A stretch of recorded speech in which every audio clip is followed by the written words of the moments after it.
Hello beautiful soul! Welcome back to my channel. This is my channel. I'm from Japan, Kabayan Pisces. This reading is for you. Tingnan natin yung December 29, 2024 to January 4, 2025. Maraming salamat muna sa mga subscriber, new subscriber, cross-watcher. At sa mga bagong pasok dyan, welcome na welcome kayo sa bahay ni Ate Aimee. Salamat din sa nakataba ng puso ninyong mga comments. At sa mga nagpa-personal reading, maraming salamat po. Kung gusto nyo na energy nyo lang talaga, ang gusto nyo makuha natin, all the details is nasa baba ng video na to para sa personal reading. This is a general reading, Pisces. Kunin mo lang ang sa'yo at itapon ang hindi sa iyo.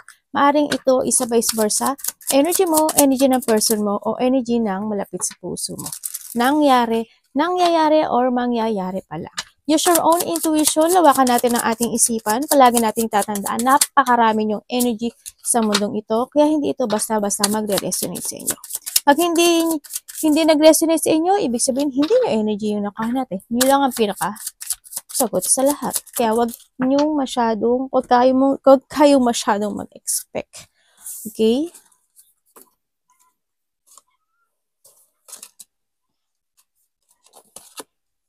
Eight, 9, 15, 25. 8, 9, 12, 15, 20. Okay, para sa'yo, Pisces. Parang merong nagkakaroon ng crossroad, no? Parang may kailangang pagpilian. Sa nakita ko dito, nagkakaroon ng mga multiple choices, no? Kumbaga. Yes, we have the coping. Ibig sabihin, there's an ending, no?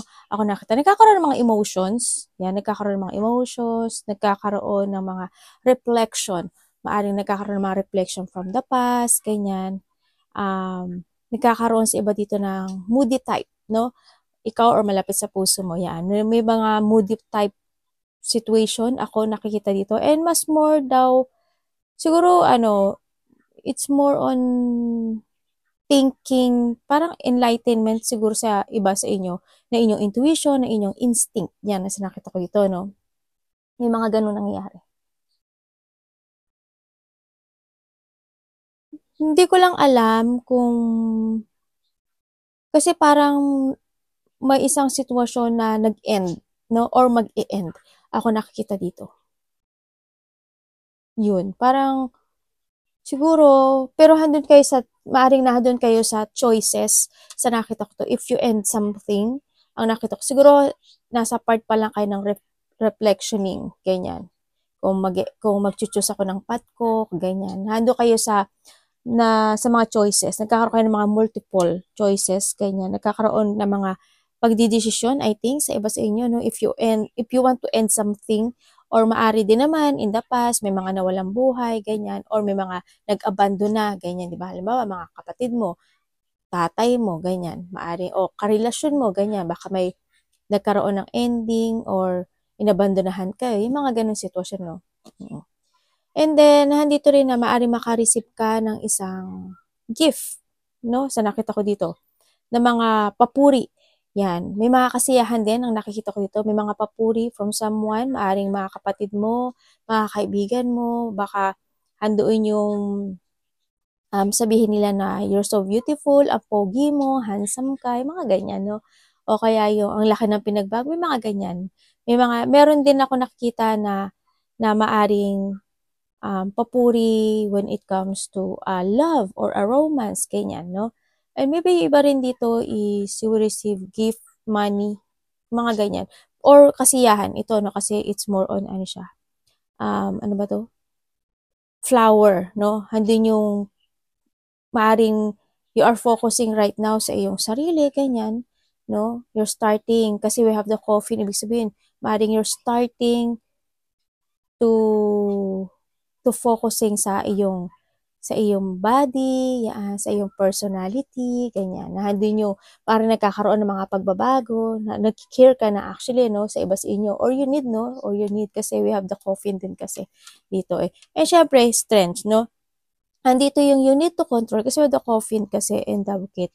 Andito yung sinasabi na you need to control yung sarili mo this time, no? Focus to make a new beginning, no? Ang nakita ko to, focus to make a new beginning. And also, syempre, patient, no?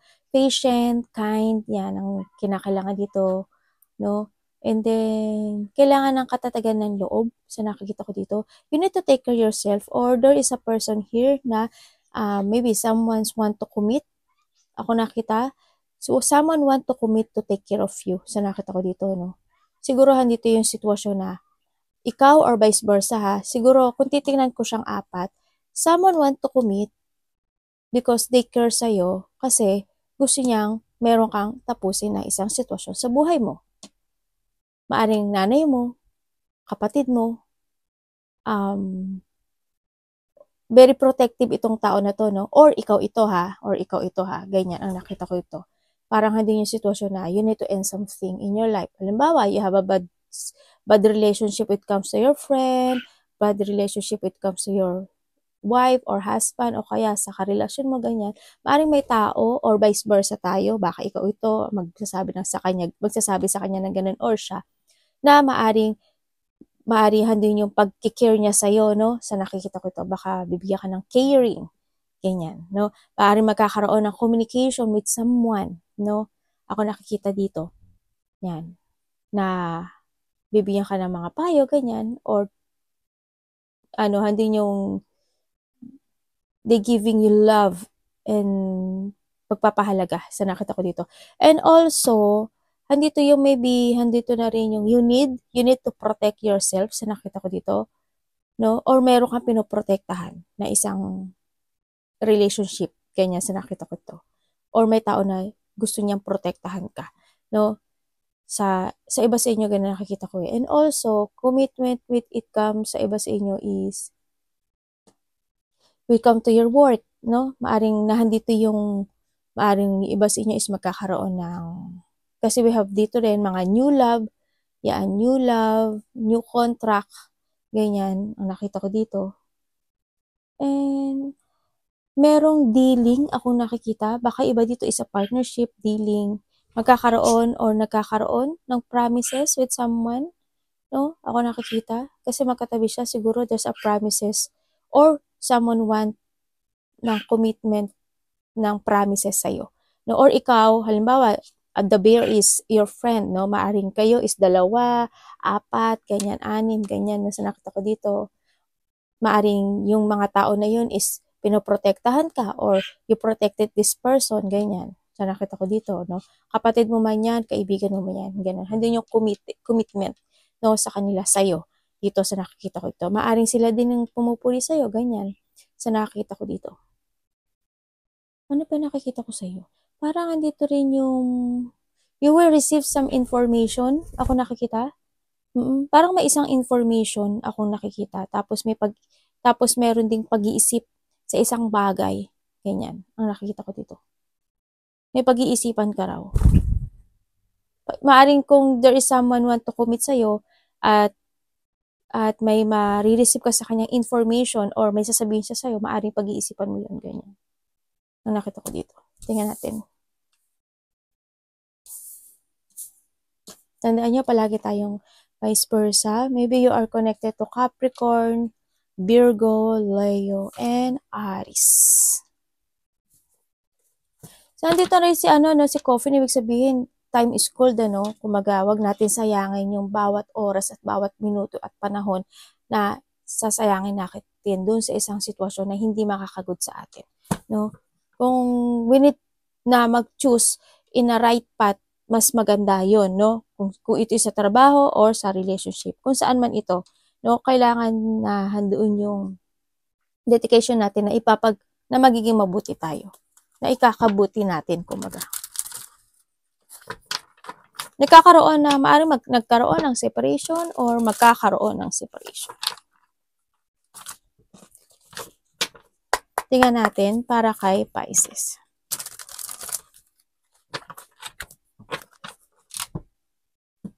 Ay, hindi ko gusto yung ko. Hindi ko gusto yung balasa ko. Sorry ha. Maarte po ako pagka ganyan. Para kay Pisces, December 29 to January 4, 2025.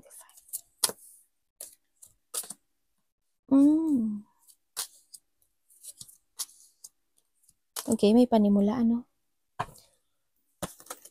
Okay.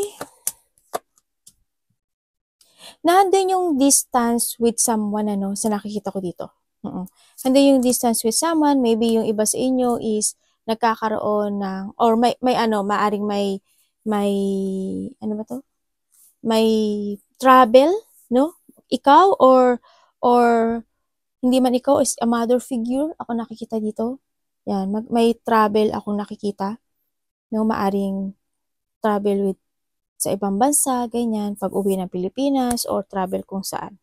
No, may nakita kong travel dito. And also, nandito rin yung situation. I don't know why, kasi there's a distance akong nakikita with someone, maaaring ikaw and to your mother or kapatid. Ito, no, sa nakita ko to. Parang nandun yung distance mo sa kanila. I don't know why, pero may distance akong nakikita dito. Tingnan natin. Okay, Pisces. Or vice versa, ha. Okay, sa nakita ko sa'yo dito is... maaring ang maaring you will receive some advice or you give some advice or support sa isang tao, no? Sa nakikita ko dito. There's a communication akong nakikita na sa taong may nararamdamang lungkot or vice versa, no? Andun yung sa naghihintay siya sa isang bagay sa'yo na parang gusto niyang i-let go mo yon or vice versa tayo. Gusto niyang i-let go mo yung someone na yung something na yon, no? Ako nakikita and then to make a new beginning sa buhay mo. Ganon. Gusto nitong tao na to nang magkaroon ka ng pagbabago sa buhay or vice versa. And sa iba naman sa inyo, handito kayo sa sitwasyon nyo na maaaring may mga nagtitink na kayo to cut something. No, kasi meron tayo itong coffin, kumbaga, parang may gusto kang i-let go or meron ka nang gustong alisin sa buhay mo. You want to take to the higher path din kasi sa nakita ko dito. Pero titingnan ko kung totoong aalis ka dito, ha. Kasi nahanod kasi yung mga regret, panghihinayang mo. Kasi kung there's a situation na talagang may nag-e-end or need nang i-end dito, huwag kang maghinayang, no? Sa nakita ko dito.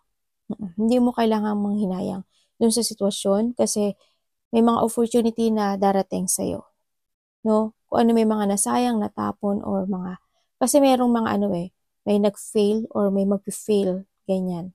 Or nahandun yung disappointment mo sa isang tao na na na na maaring binigyan ka o nakaramdam ka sa kanya ng maaring hindi mo nagustuhan yung salita niya, hindi mo nagustuhan yung mga pagpapayo niya sa'yo or mga o kung ano man yun, no? Parang ano kasi yung sadness and loneliness na nakikita ko dito, no? And then, nandito ka sa sitwasyon na maybe you are waiting for something or handun na ka na papunta ka na sa isang sitwasyon na i-forward mo na yung mga plano mo this time to growth, no? Sa nakita ko ito. Maaring yung iba dito is magpo-forward na sa kanilang mga plano. Yung iba naman dito is nagkakaroon pa ng progressing, no? Sa nakita ko dito. And then, handito yung sitwasyon na maaring nga, kasi we have the coffin, handito rin yung maybe you let go you must or you let go something in your life, no? Yung nagkakaroon ng mga sadness or you feel bullying with someone o kaya din yung situation na nagkaroon ng conflict man yan, yung nagkaroon ng mga betrayal, yung mga pagtataksil, gano'n. O kaya yung if you have a battle thought, sa nakita ko dito, no? You must or you need to let go yung sitwasyon na yun and start a new beginning. It's up to you to make it happen, no? Kasi nasa sayo yung pagbabago na to, no? It's time to create again to yourself. Start ng fresh start, beginning, change, and there's a breakthrough para sa'yo, no? Itong opportunity na beginning na to. Kung ito is sa trabaho, it's good. Kung ito is sa love life, it's good, no? Sa nakita ko, kailangan mo i-let go mo yung isang bagay na nakapagbibigay sa'yo ng disappointment or sadness. na yon sa nakita ko. O yung alam mo na hindi ka lalago. Yung alam mong hindi ka magsasucess dun sa sitwasyon. Sinasabi rin dito, we have the verb, you need to protect yourself, no? Sa mga situation na hindi makakagood sa'yo. Or kung titignan mo si Ber kasi, di ba, parang handin yung bata. Kumbaga, maybe, ikaw, parang ito yung nanay mo, or ito yung anak mo, ay ito yung nanay mo, ito ikaw, di ba? Halimbawa, gano'n na, ay parang handin yung gusto ka niyang protektahan, kumbaga, no, sa nakita ko to. Or, sa iba naman sa inyo is a relationship, ganyan, di ba? Maring yung karelasyon na yon hindi mo ma-let go, or yung karelasyon mo na yon is maaring meron siyang gustong protektahan dan sa'yo, mga ganun. Pero titingnan ko pa rin. O kaya kasi we have also the ring, ang sinasabi rin dito kasi, maaring there is someone here want to commit to protect you and to give you love. Yung nakita ko. Or vice versa. Tingnan natin si Queen of Swords.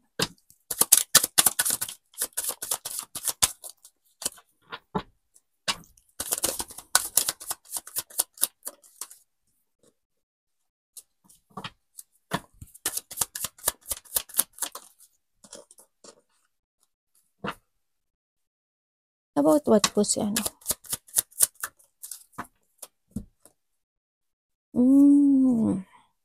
Okay. Okay, magkakaroon ka na isang communication na magagaling kay Aquarius, Gemini, Libra, also this you Pisces, Cancer, Scorpio, and Aries, Leo, Sagittarius. Yan, magkakaroon ka daw ng communication dito sa mga tao na to, no? Parang nahandun yung, siguro may hihilingin sila sa'yo, ako nakikita, pero there's a communication. Parang there's a communication na maaring ikaka-excite mo sa nakikita ko dito. Maaring there's an exciting pag-uusap or lakad, ganyan. Parang may mga gagawin kayo. Either project, either something, maaring makaka-receive ka sa kanya ng gift, or anumang bagay to, no? Tingnan natin. About saan to? Kasi may kahilingan eh. Ay, the Tower. Okay, ibig sabihin, magkakaroon ka ng isang communication with someone dahil may hihilingin sa sayo. Parang ang nakikita ko dito, parang magte-take a risk siya sa'yo, no? Sa isang kahilingan. Or sa isang, parang may wish come true kasi ako nakita dito. Sa isang,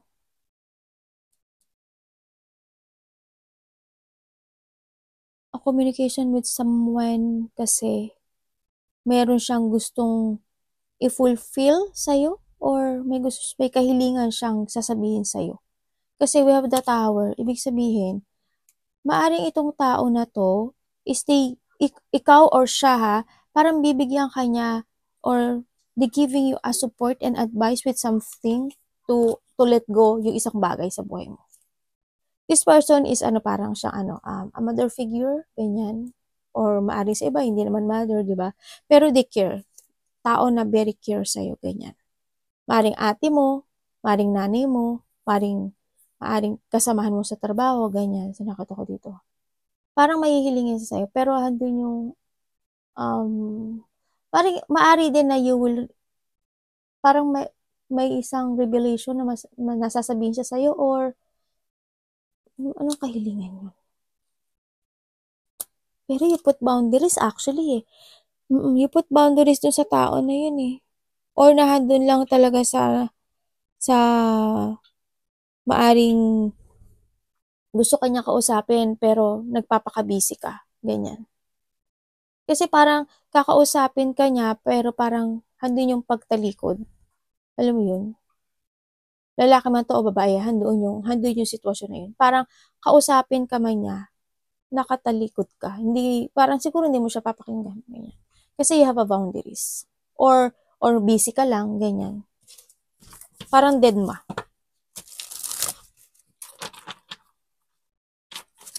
Tingnan natin.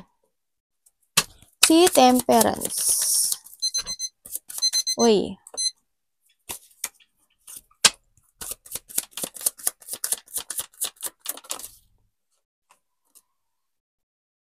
You have the Sun.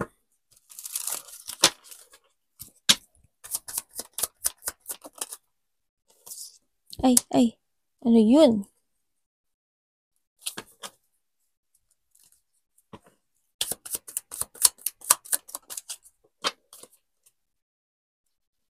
Okay.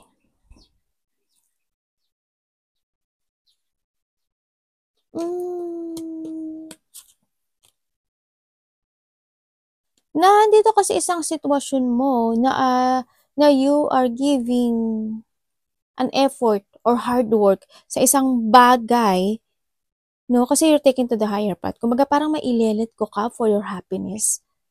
Ganun. Parang nandito ka sa sitwasyon mo na na pagkakaroon, hindi ko alam kung ikaw to ha or vice versa.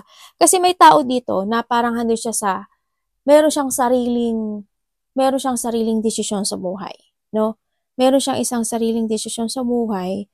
Kumbaga, handito siya sa sitwasyon na ayaw niya ng problema, ayaw niya ng responsibility, ayaw niya ng burden, ayaw niya ng struggle, ayaw niya. Handun siya sa pagiging matigas na tao. Itong tao na to, no, sa nakita ko dito. Kumbaga, gusto niya, parang mas gusto niya lang ng maging masaya sa nakita ko dito. Parang hindi itong tao na to, maaring mailet ko siya for, mailelet ko siya sa buhay niya para sa kanyang kasiyahan. Yan ang nakita ko.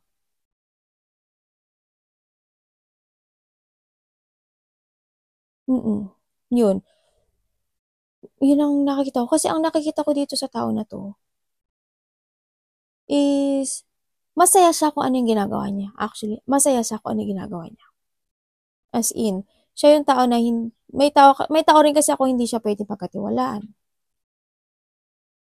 May tao na hindi siya maaasahan. May tao na ayaw niya ng responsibilidad, actually. Yun, tao na yun. Ayaw niya ng ganun. Sabi ko sa'yo ha, Pisces, Cancer, Scorpio. We have the fire in Aries.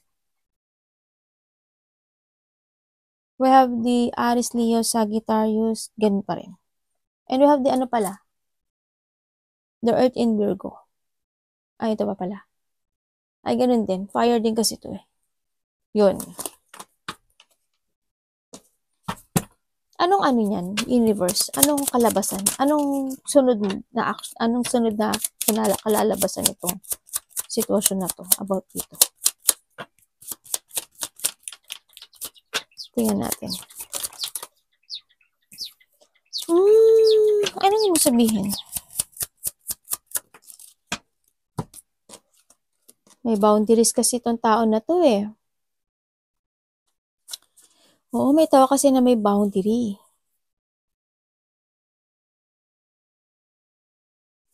Kumbaga, may tao nagsisinungaling. May tao na liar. May tao na, doon pa lang, diba kanina, may tao na may tinatago. Ganon. May tinatago siya. Hindi ko alam kung ano paring ito is. Kasi parang may pagka-sneaky person siya. Maaaring babaero, lalakero, sinungaling, sneaky person. There's a manipulative situation ako nakita dito. No? Nandun yung sitwasyon na meron siyang ginagawa na isang sitwasyon dito.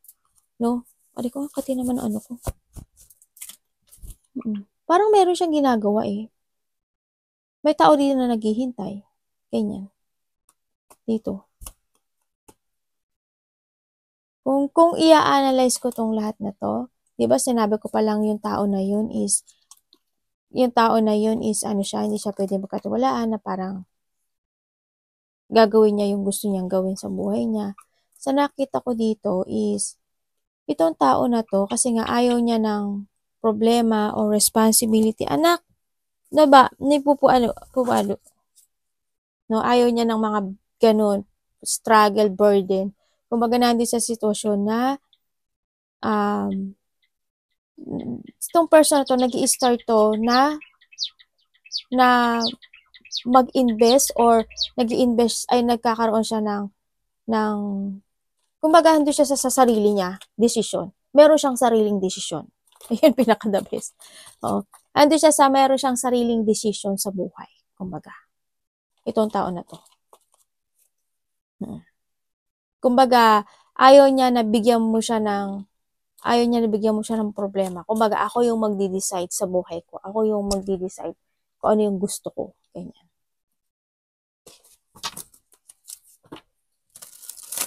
Tingnan natin si Five of Cups. Anak, abo na eh. Abo na yo. Abo na hindi kala. Abo na eh, desyo. Ano po yun? Oh, we have the death. Okay. Okay, nagkaroon ng pagtatapos, no? Ibig sabihin, kung ito is a relationship, nagkaroon na ng ending, no? Nagkaroon na ng pagtatapos. E nahandito kayo sa isang sitwasyon na nalulungkot kayo. Or may mga sadness ako na nakikita dito, no? And then, andun nga yung regret, disappointment, yung failure na situation na to, no? Nagkaroon ng ending or nagkaroon na ng transformation sa'yo. Ako nakikita sa'yo dito. Maaring may tao na umalis at mas hinanap niya ngayon yung kanyang, or maaaring ikaw to ba, hinanap niya yung kanyang sariling path o yung kanyang sariling destination this time, no? Sa nakita ko to. Handin yung tong tao na to is kasi handin nag-move on na siya. The starting, a new start would come sa kanya, kaya mayroon siyang isang cycle na in-end, no? Sa nakikita ko dito. Sa iba naman sa inyo, is, kumbaga kasi sa tao nito is parang nandun siya sa pagpapasya na i-end ko tong isang sitwasyon na to. Ganyan. Pero handun yung sadness, syempre, di ba? Sa iba naman sa inyo is maaring umiiwas kayo sa isang situation o sa isang tao. Sa iba sa isang tao na maaring na-disappoint kayo sa kanya, ganyan. Kasi andun yung disappointment, sadness. Maaring iniiwasan nyo siya o ayaw mo lang na pakailaman kanya sa nakita ko dito. Pag-iwas sa isang situation o isang tao ako nakikita dito. Sa iba sa inyo, maaring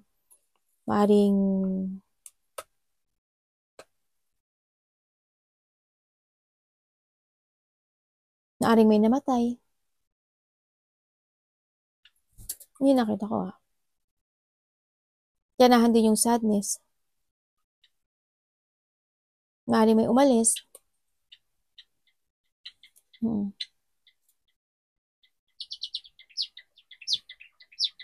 Iba naman sa inyo, ang nakikita ko dito, maaring you have a travel, Maybe you have a travel next year, or 3 days, or 8 days ago, or mangyayari pa lang, or weeks, or sa next year, ng August, ganyan. O kaya, parang may mga travel ako nakitang gano'n.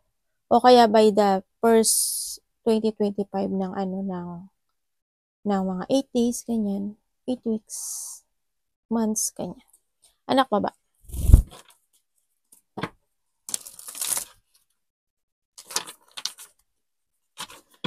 Kung kayo is nasa sadness situation dito, is time nyo na i-end or mag-move on dito Huwag nyo pang hinayangan yung dapat We have the coffin kasi. Huwag mong pang hinayangan yung nawala. Huwag kang mag-stay dun sa sadness, dun sa dark place Kailangan mo ngayon na mag-move on. Kailangan mo isaayos yung sarili mo this time. Huwag kang manghinayang sa mga sitwasyon na alam mo naman na kasi pag nag-focus ka dun, na alam mo hindi ka mag-grow, huwag kang mag-stay. Diba? It's time to end ng cycle sa isang parte ng buhay mo, no? Kumbaga, start a new life, ganyan, sinasabi ko to. Kumbaga, hanapin mo yung talagang ikasisaya at kabibigay ng joy and fulfillment sa buhay mo. No, wag kang doon sa hindi ka mag-grow. Kailangan mo isaayos ngayon yung sarili mo. Or adjustment if you want. Kapag yung diba sa trabaho, kailangan mag-adjust. Di ba? Kung sa relasyon, kailangan mag-adjust.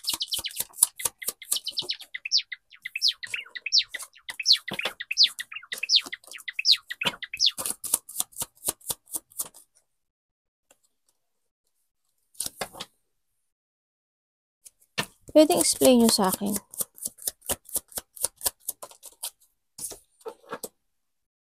Oh, okay. Okay, ibig sabihin, nagkakaroon dito ng unhealthy lifestyle, no? Sa nakita ko, maaring yung iba sa inyo is, teka, titina ko. Tapos na. Tapos na to. Wala. Tapos na daw. Okay. Okay, ibig sabihin, maaring in the past is nagkaroon ng mga unhealthy lifestyle. O kaya, maaring din naman na may tao or ikaw mismo, no, hindi mo pinahalagahan yung sitwasyon mo o yung life mo. Ganyan. O kaya naman may tao na hindi ka pinahalagahan. Sa nakita ko dito, no? And then also, andun din yung situation na siguro in the past is na lack of goal ka. Kumbaga naghintay ka ng isang situation mo sa buhay mo na parang na-stagnant ka kasi. Ang nakita ko. Parang na-stagnant ka. Parang walang naging growth sa'yo or walang nagiging maganda dun sa place mo in the past, no? Or kung ikaw to this time, it's time to move on. Sinasabi nga ito kasi we have the coffin din. Sa nakita ko to. Nagkaroon ng lack of goal, nagkaroon ng mga pagpapaliban, no? Sa nakita ko dito, no? In the past, maybe this is the past, kasi ang nakita ko ngayon is more on acceptance or need ng acceptance or is time to recovery, no? Sa nakita ko dito. Kaso, ang nakikita ko lang dito is need ng recovery and acceptance, kaso meron pa ring blockage, no? May mga sitwasyon pa rin na hindi natatapos. Parang you're still waiting for a recovery or you're still waiting for na mag-getting over mo ng kusa yung sitwasyon na nagkakaroon ng stagnant sa'yo. Nagkakaroon ng sadness, pain, conflict, or hindi pagkakaintindihan. Maaaring yung mga pagkalito mo, ganyan, yung depression, maaaring ganun sa iba. O yung mga unhealthy lifestyle mo, ganyan.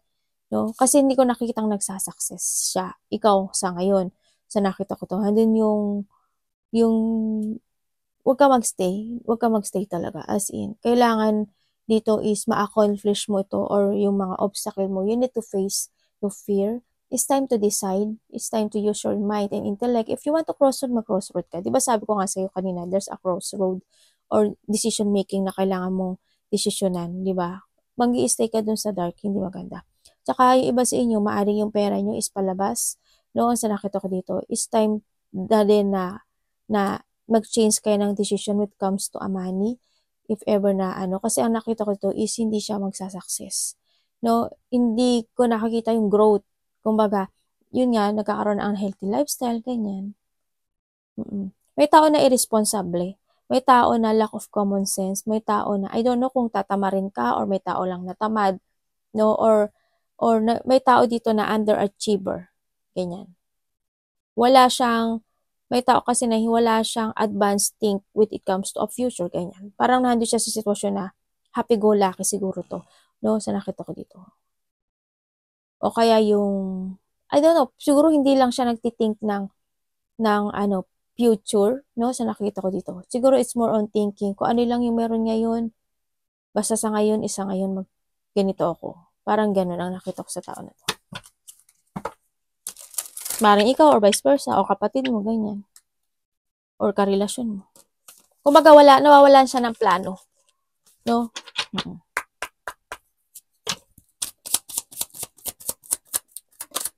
O maaring kung kayo ha, kailangan yung mag-change ng decision sa buhay niyo.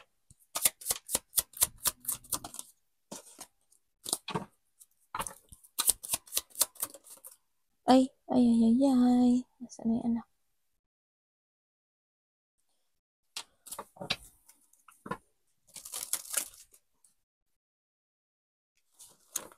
Someone want, okay. Parang makaka-receive ka ng pagpapayo from someone or you giving an advice. Kasi may communication. May makikipag-communicate sa'yo or ikaw ang makikipag-communicate sa'yo, maaaring bibigyan kanya ng pagpapayo, no? Maaaring magulang mo, ganyan. Or malapit sa puso mo. Mas may edad sa'yo, ganyan. Or ikaw ang magbibigay ng payo. So, nakikita ko dito is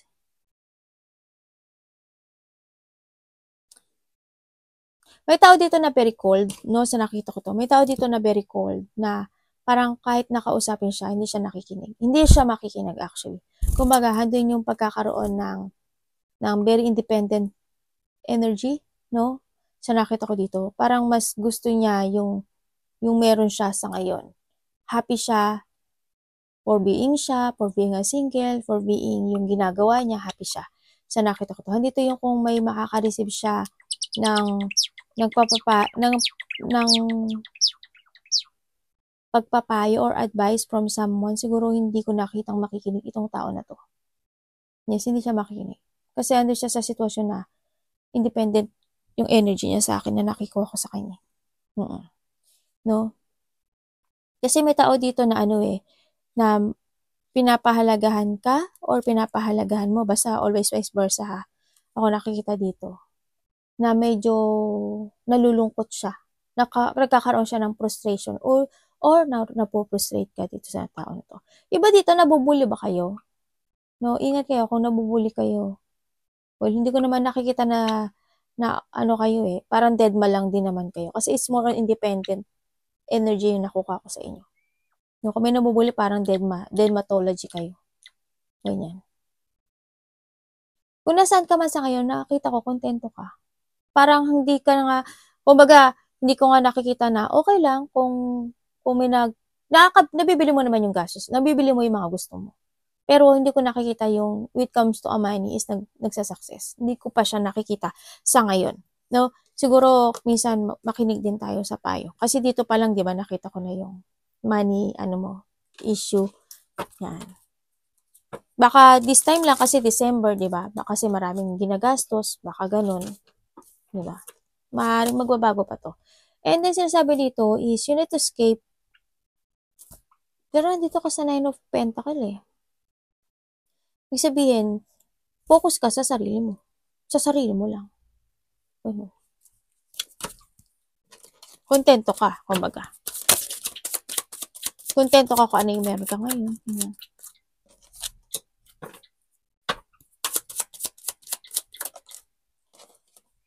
Tapos na po to. We have the Wheel of Fortune.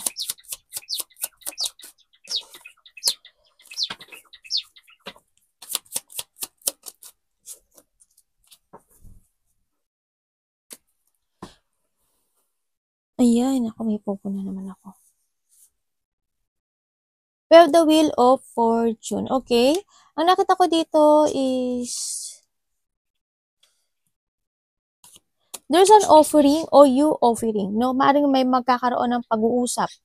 Ako nakita or handito yung situation na bibigyan mo ng payo or bibigyan mo ng payo or papayuhan ka. No? Sa nakita ko ito. May tawag dito na super emotions, nandun yung pag-aalala, no? Nandun yung pag-aalala sa tinatahak mo na direction ngayon. Or vice versa. Maaring anak mo to, or maari din naman ito is ikaw. Or kaibigan, pwede rin kaibigan. Nandito kasi si Maaring kaibigan mo. Maaring nag-aalala ka sa kanya or may nag-aalala sa'yo. Sa tinatahak na landas mo. Sa nakita to. Maaring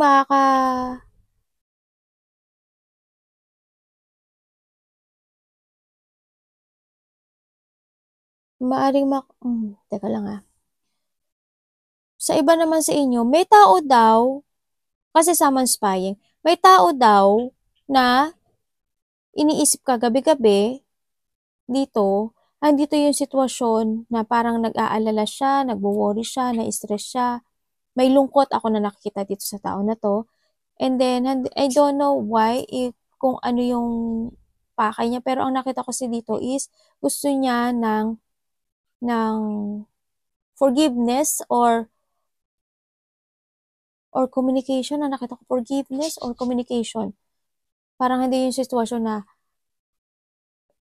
kung ito is a relationship, gusto niya ng another one more chance, no? Sa nakita ko. Kung ito is a magulang or kaibigan, ang nakikita ko sa kanya is, andito yung pag-aalala niya sa iyo, sa tinatahak mo na direction, kasi gusto niya na mag-umpisa kang muli sa bagong ikaw. Yun ang nakita ko ito. Or sa iba naman sa inyo, is nandito kayo sa sitwasyon nyo na you're trying to make it balance yung meron ka sa ngayon, maaring trabaho o relasyon, ha? Ibibigay ko na yung full of ganyan. Kaso nandito ka sitwasyon mo na kasi we have the two path, sabi ko sa'yo there's a two path, di ba? Nandito ka sitwasyon na pinag-iisipan mo na hindi mo alam kung saan yung tatahakin mo path, ganyan. Pero nandun yung pag-worry, o kaya handun yung halimbawa sa trabaho o relasyon, handun yung pag-worry mo, pag-aalala, ganyan. Minsan siguro nagkaka-migraine ka na, hindi ka siguro gano'n nakakatulog, or maybe ano ka lang, night shift. Handun yung sitwasyon na maaring hindi nyo rin alam, maaring may mga past issue na hanggang ngayon is bit-bit nyo, maaring hindi nyo lang din alam kung paanong magsimula muli. No, sa nakita ko dito. Maaring nandun kayo sa sitwasyon na yun. Kung tama ba, itong path na to, tama ba sa akin, anong path ang dapat ko. Parang nandun kayo sa sitwasyon nyo, no, na nalilito kayo sa tatahakin yung direction.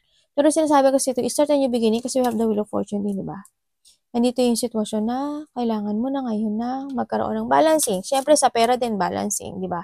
Kung hindi ka magbabalance at hindi ka mag-start ng new beginning, tatandaan mo, stress tab ang kalalabasan mo dito.